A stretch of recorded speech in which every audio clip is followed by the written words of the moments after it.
mga pangarap, nandito na naman po tayo sa ating inaabangang teleserye, Ang Abot Kamay na Pangarap. Dahil sa nangyari,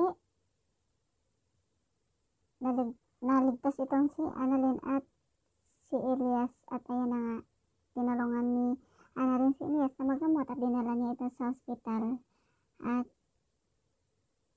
ginamot ng mga doktor. Ayan naman si Doc Lendon, parang nagsiselos sa pasyente ni Doc Annalyn at mas lalong inaasar ito ng mga kasama nilang mga nurse. At ito naman Lynette, nagdududa na baka si Moira daw ang nag-utos para patayin si Annalyn, kung kaya't may bumaril sa kanila. Pero itong si Doc RJ naman nag-isip na baka si Carlos daw ang nag-utos para patayin si Doc Annalyn, kung kaya't nagpursige itong si Doc Carlos na tanongin itong si Doc Lendon kung may kilala ba itong si Dr. Carlos na kaibigan nito na ka-close nito, at sinabi ni Doc Lendon na si Doc Jerry daw. At ayan na nga, nagplano itong dalawa at pinuntahan nila ang bahay ni Doc Jerry.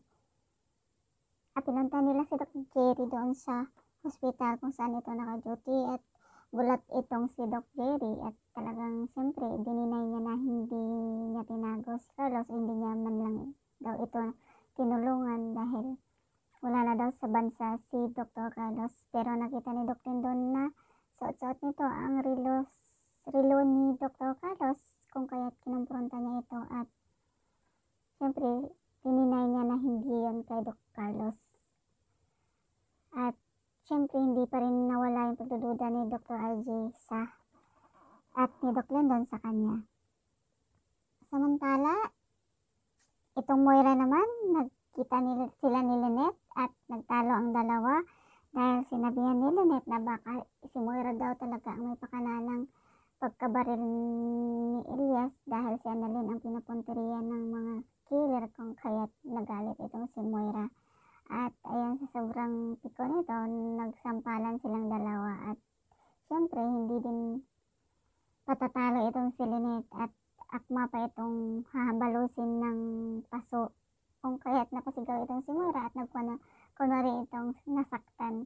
At syempre lumapit yung gwardiya sa kanila at nagpaawa effect daw sa gwardiya, pero sinabi ng gwardiya na nakita niya naman daw kung ano yung mga nangyayari, kung kaya't para napaya si Moira doon sa aktong yun. At ayun na nga, gulat itong si Zoe at Annalyn, bakit parang bloated yung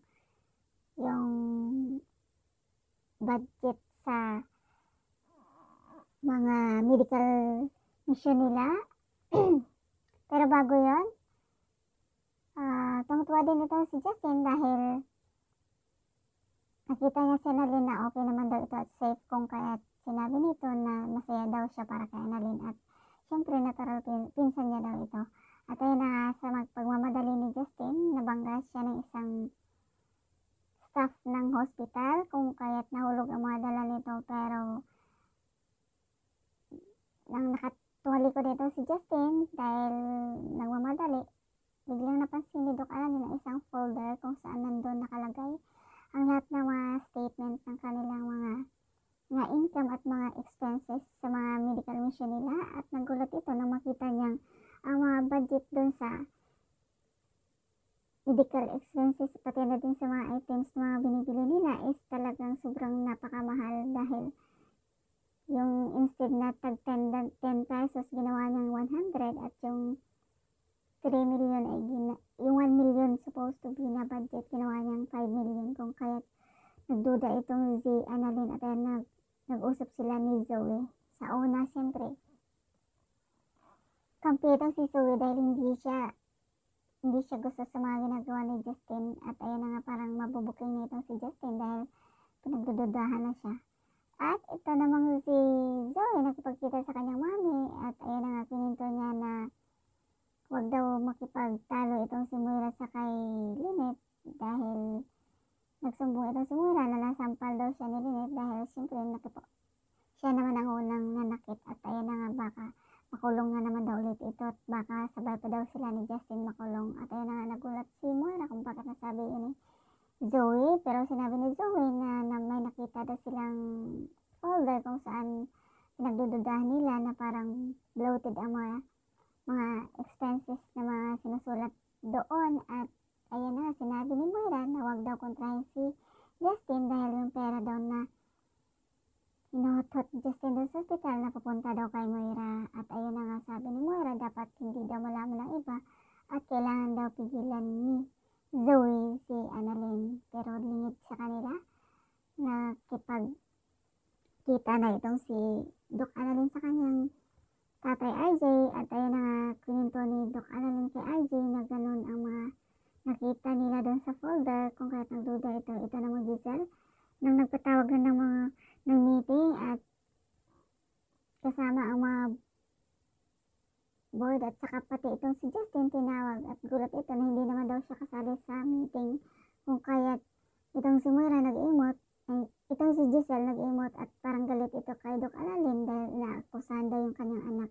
Pero nung nandun na si Justin at ayan na nga, sinabi ni Giselle na pakita daw yung ebidensya kung kaya't binigyan ni Annalyn sa kanya yung folder at gulat itong si Giselle at ang sama ng tingin nito sa kay Justin at parang natamin itong si Justin dahil parang huhusga na siya ng lahat dahil sa mga nakitang ebidensya doon. At ayun na, baka matigil na din yung kanyang pagiging